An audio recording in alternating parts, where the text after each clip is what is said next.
Discipline is when your identity is so clear you stop negotiating with. I absolutely love that whole perspective. Like, go watch that whole video. It's awesome. But I have a little bit of a different take on it. I want to focus more on the discipline side of it. So discipline is, in my opinion, boundaries that you're setting with yourself, right? Like, as this new wave of mental health, whatever, comes across the world, and we're all kind of realizing how important it is to set and maintain boundaries with other people.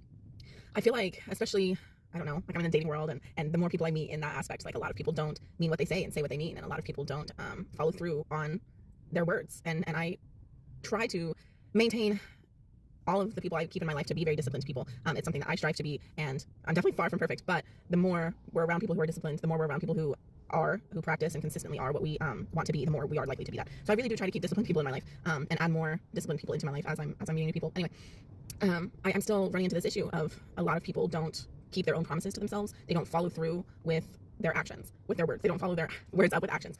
And yeah, discipline is the manifestation, the physical act of following through with your promises to yourself, with those boundaries that you've made with yourself, right? Say you want to drink water every single day, so drink a certain amount of water every day.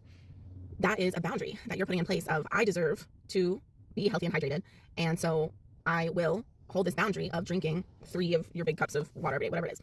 And whenever you fail to reach that boundary, to drink the amount of water that you assure yourself that you are worthy and you are deserving of, then you are lowering your own trustworthiness of yourself, just like you would another person. If someone else is like, I'm going to show up and help you move your house, I promise I'll be there, you just let me know, and then you give them warning, you tell them, hey, this is the day it's happening, hey, we're gonna be here at 9 a.m, whatever, and then they still never show up, not because they have something like urgent going on in their life, they just didn't show up.